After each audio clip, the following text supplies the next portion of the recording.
할렐루야. 반갑습니다. 지난 시간에 살펴본 대로 예수님께서 유월절 엿새 전날 예루살렘 근교인 베단이라는 마을에서 죽었다가 장사 지낸 바 되었지만 예수님의 말미암아 살아난 나사로의 집에 하루를 유하셨습니다. 그래서 나사로와 그의 누이인 마르다와 마리아는 예수님을 위하여 큰 잔치를 열었습니다. 그 가운데 마리아는 아주 비싼 나드 한 근이나 되는 장정 300명의 하루 품삯이 되는 많은 비싼 그 향유를 예수님의 발에 부어드리고 자기 머리털로 예수님의 발을 씻기셨습니다. 예수님은 그런 마리아의 행동을 크게 칭찬하시면서 마리아가 나의 장례를 준비하였다 그러시고는 이 예수복음이 온 천하 누구에게 있는지 전파되는 곳에 이 여인이 행한 것도 기념하라 그렇게 말씀하셨습니다. 바로 유월절 엿새 전날에 있었던 일입니다. 그렇게 하루 그곳에서 보내고 나서 그 다음날 바로 오늘 본문의 내용이 유월절 엿새 전이 지나고 닷새 날 일어났던 일입니다. 오늘날 종교주일에 해당되는 날입니다. 그날 예수님께서는 제자들과 함께 예루살렘 성에 입성을 하셨습니다. 그 소문을 미리 들어서 알고 있던 많은 사람들이 종교 나무가지를 꺾어 흔들면서 호산나 찬송하리로다. 주님의 이름으로 오시는 이 곧 이스라엘의 왕이시여 하면서 그렇게 환호하며 맞아들였습니다. 그러나 사실 당시 정치적으로나 사회적인 분위기로는 그럴 만한 상황이 되지 않았습니다. 지난 시간에 살펴본 대로 당시 종교 지도자들, 즉 권력자들은 예수님을 죽이려고 이미 모의를 했고 공개 수배까지 해놓은 상황이었습니다. 앞서 병들어 죽어 무덤에 장사까지 지냈던 이 나사로가 예수님으로 말미암아 살아나자 더욱 많은 사람들이 예수님을 믿기 시작한 것입니다. 그래서 당시 종교 지도자들은 이제 더 이상 두면 안 되겠구나. 이제 정말 죽여야 되겠구나. 그렇게 결의를 하고 누구든지 예수가 어디에 있는 것인지 알면 알려야 한다고 그렇게 명령을 내린 것입니다. 지금 상황이 그런 상황입니다. 요한복음 11장 53절과 57절입니다. 이날부터는 그들이 예수를 죽이려고 모의하니라. 이는 대제사장들과 바리새인들이 누구든지 예수 있는 곳을 알거든 신고하여 잡게 하라 명령하였음이라. 자, 분위기가 이러니 누가 선뜻 나서서 예수님을 환영할 수가 있겠습니까? 그런데도 불구하고 수많은 사람들이 아주 열렬히 예수님을 환호하고 환영하는 것을 보게 됩니다. 왜 그랬을까요? 그들은 예수님이 행하신 일을 직접 보았거나 생생하게 들었기 때문입니다.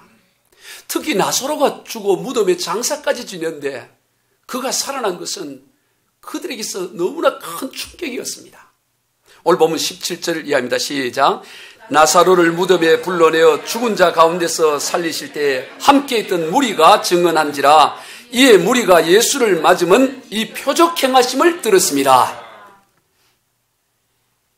무덤에 장사 지낸 그리고 나흘이나 지난 나사로가 살아난 이것을 보고 들었으니 당국에서 아무리 그렇게 해도 먹혀들지 않는 거예요.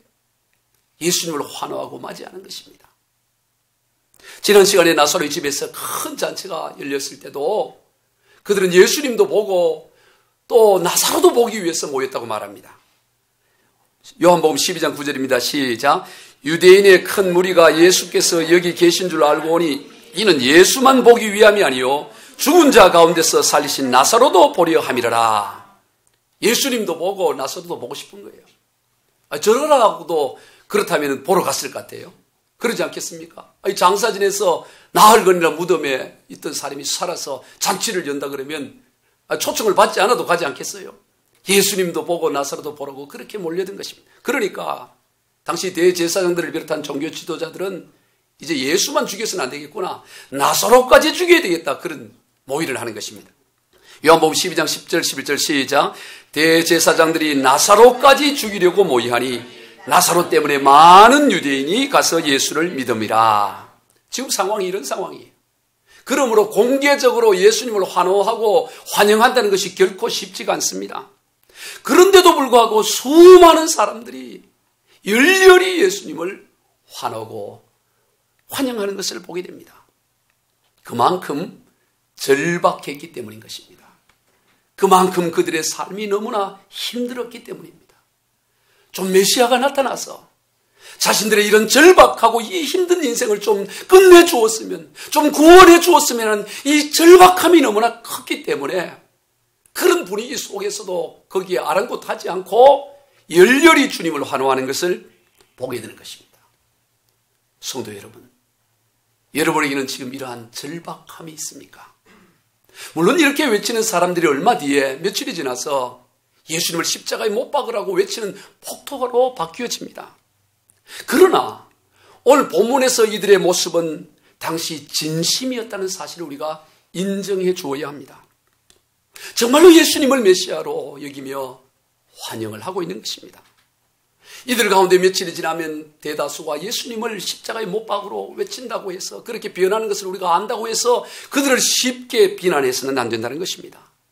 다만 지속하지 못한 것에 대한 안타까움이 있지만 그러나 이 순간만은 진심이었다라는 사실이에요.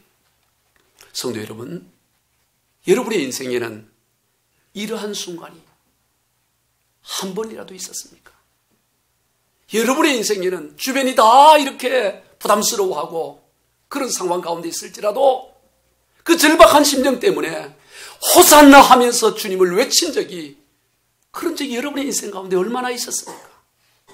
1년이라도 그렇게 지속된 적이 있습니까?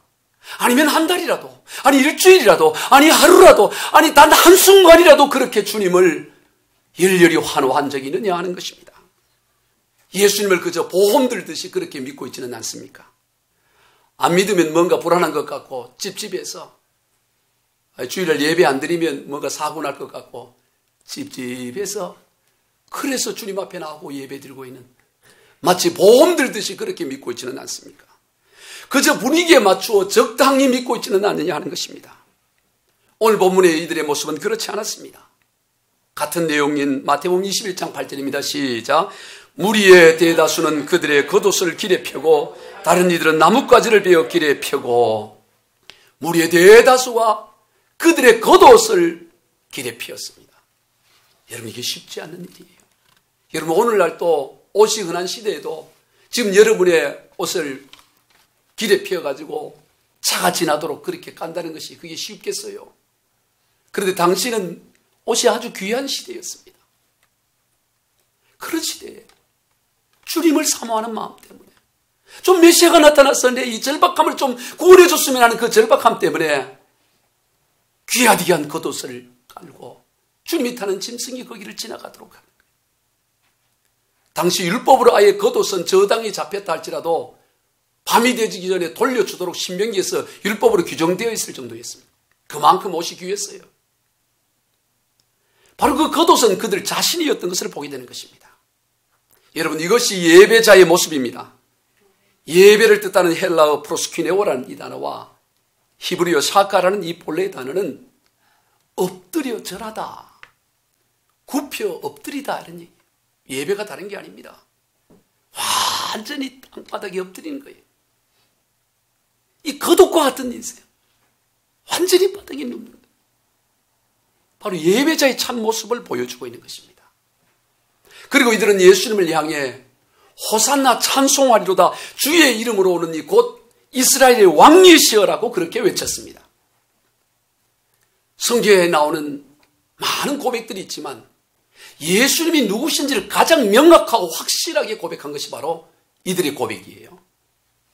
물론 베드로가 주는 그리스도시요 살아계신 하나님의 아들입니다라고 마태복음 16장 16절에서 정확한 고백을 하지만 오늘 본문에서 이들의 고백은 그보다 어떻게 보면 더 분명하고 확실한 고백이에요. 예수님을 향해 뭐라 그러냐?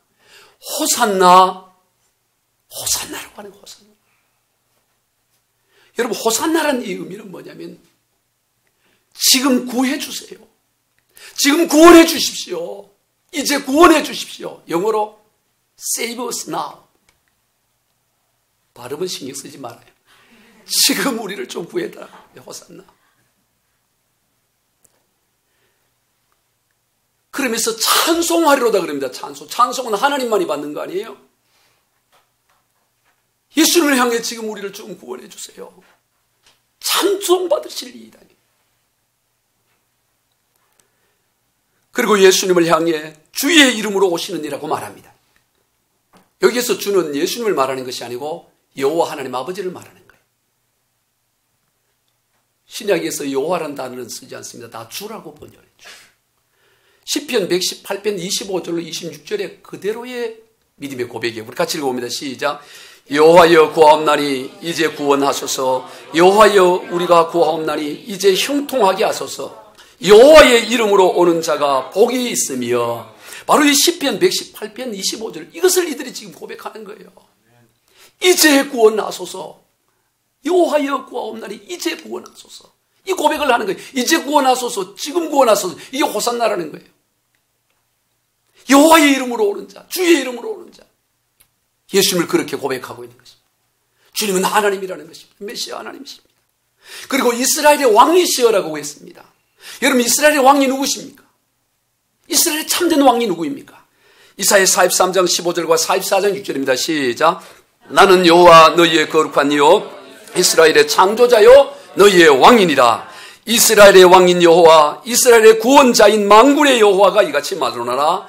나는 처음이요 나는 마지막이라. 나 외에 다른 신이 없느니라. 이스라엘의 왕이 하나님이시다. 여호와 하나님이 이스라엘의 왕이. 저들이 지금 이 모든 고백을 주님을 향해 하고 있는 것을 보게 되는 것입니다. 예수님은 찬송을 받으시기에 합당하신 하나님이십니다. 근본 하나님의 본체이십니다. 이러한 무들의 이 외침을 당시 종교 지도자들, 특히 바리새인들이 듣고는 예수님을 향해 저 사람들 좀 잠잠하게 하라고, 저 말이 되냐고, 좀 야단치라고, 책망하라고 그렇게 해요. 그랬더니 예수님이 뭐라고 말씀하냐면 같은 본문인 누가복음 19장 40절입니다. 시작. 대답하여 이르시되 내가 너희에게 말하노니 만일 이 사람들이 침묵하면 돌들이 소리 지르리라. 이들이 지금 침묵하고 찬양하지 않으면 돌들이 소리를 지를 것이다. 그렇게 말씀하셨습니다.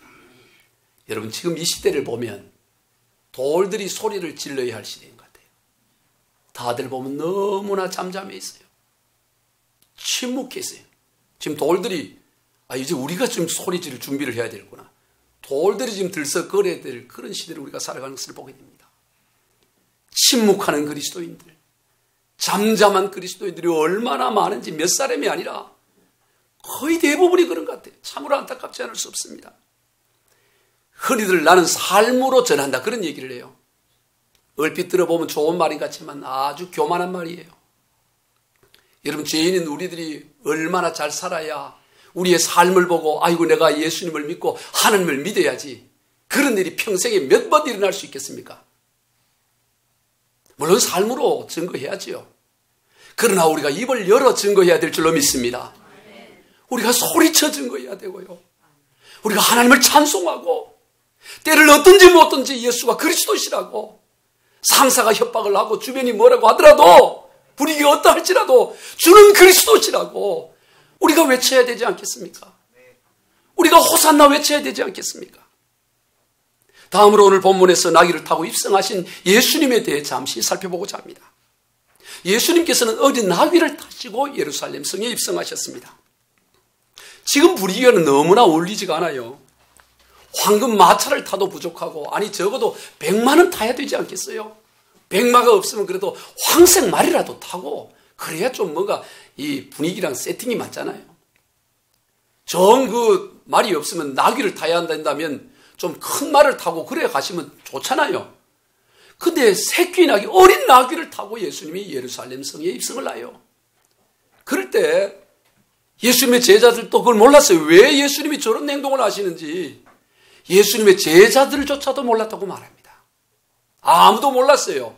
왜 예수님이 어린 나귀를 타고 굳이 올라가시는지는 아무도 몰랐습니다. 그런데 나중에 예수님께서 영광을 받으신 후에야 예수님께서 십자가에 죽으시고 부활하시고 승천하신 한 영광을 받으신 후에야 이 제자들 예수님께서 왜 어린 나귀를 타고 올라가셨구나 그때야 알았다는 거예요. 바로 스가랴 9장 9절에 예언된 겸손한 왕으로 오신 예수님, 어린 나귀를 타고 올라가실 거라고 하신 이 스가랴 선지자의 예언을 성취하기 위해서 예수님이 그렇게 올라가셨다는 것을 한참 후에야 이 제자들이 깨달아요. 오늘 본문 14절로 16절입니다. 시작. 예수는 한 어린 나귀를 보고 타시니 이는 기록된 바 시온 따라 두려워하지 말라. 보라, 너의 왕이 나귀 새끼를 타고 오신다함과 같더라. 제자들은 처음에 이 일을 깨닫지 못하였다가 예수께서 영광을 얻으신 후에야 이것이 예수께 대하여 기록된 것임과 사람들이 예수께 이같이 한 것임을 생각났더라. 우리가 너무나 잘 아는 고백이죠. 욥기 23장 10절 시작. 그러나 내가 가는 길을 그가 아시나니 그가 나를 단련하신 후에는 내가 순금같이 되어 나오리라. 이 그러나의 신앙이에요. 도무지 연구를 하고 생각을 해봐도 성경을 읽어봐도 알 수가 없지만 그러나 나는 알 수가 없지만 그러나 우리 하나님은 알고 계신다. 그러나 우리 하나님은 내가 가는 길을 알고 계신다. 그러니 내가 가는 이 길 끝에 결국에는 주님이 하나님이 나를 순금같이 되어 나오게 하리라. 이것은 결국에는 연단일 것이고 그리고 순금으로 만들어갈 것이다. 사실은 이 고백 자체가 순금이에요. 나중에 뭐 어떻게 해결되는 것이 순금이 아니고 그러나 내가 가는 길을 그가 아시나니 그가 나를 단련하신 후에 내가 순금같이 되어 나오리라고 한 이 고백 자체가 순금인 것입니다. 그래서 그런 믿음의 길을 걸어가는 거예요. 알지 못하고 이해되지 못하지만 그러나 외치면서 믿음의 길을 걸어갑니다. 너무나 좁은 길입니다. 또 안다고 갈 수 있는 길도 아니에요. 욥기서에 이렇게 기록되어 있으니까 이렇게 가면 되지.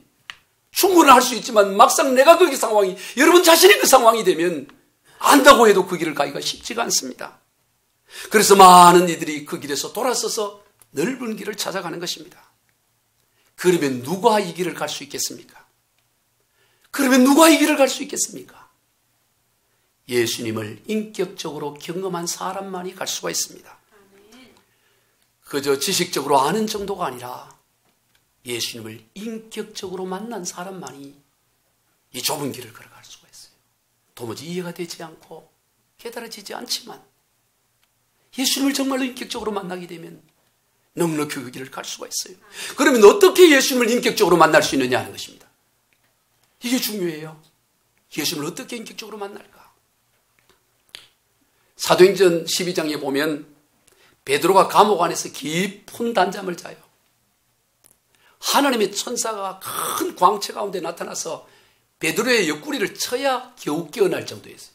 보통 보면 인간은 영적인 존재이기 때문에 천사가 나타나고 하나님이 나타나면 자연스럽게 깨어지게 되어 있습니다. 그런데 얼마나 깊은 단잠을 잤든지 성경에 보면 옆구리를 쳤다고 표현을 해요. 손으로 쳤는지 발로 쳤는지는 알 수 없지만 옆구리를 쳐야 베드로가 깨어날 만큼 감옥 안에서 깊은 단잠을 자요. 왜요? 내일 석방이 되어서 그리워하던 가족들을 만나기 때문인가요? 아니에요. 내일 풀려나고 자유의 몸이 되기 때문에 그렇게 깊은 단잠을 잔 것이 아니라 정반대입니다. 내일 아침이 되면 날이 새면 그의 믿음의 동역자이던 사도 야고보가 그랬던 것처럼 그도 칼에 목이 베어 죽임을 당하는 것이 예비되어 있었고 예정되어 있습니다. 날이 새면 이제 순교하게 되는 거예요. 그런데도 어떻게 그런 깊은 단잠을 천사가 나타나서 깨워야 일어날 만큼 그렇게 깊은 단잠을 잘 수가 있었을까요? 본래 베드로는 그런 사람이 아닙니다. 우리가 잘 알듯이 마태복음 27장을 보면 베드로는 계집 여종 앞에서도 벌벌 떨면서 나는 예수를 모른다라고 심지어 맹세하고 저주까지 하면서 예수님을 부인했던 사람이 베드로입니다. 그러면 도대체 마태복음 27장과 사도행전 12장 이 사이에서 그동안에 무슨 일이 일어난 것입니까? 그동안에 무슨 일이 있어났길래 이 마태복음 27장과 이 사도행전 12장이 이렇게 완전히 다른 베드로로 변화되어져 있느냐 하는 것입니다.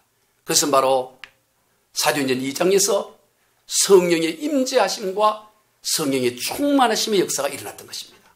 마태복음 27장과 사도행전 12장에서 그 사이에 사도행전 2장에 성령의 임재하심과 충만이라는 그 역사가 있었다는 거예요.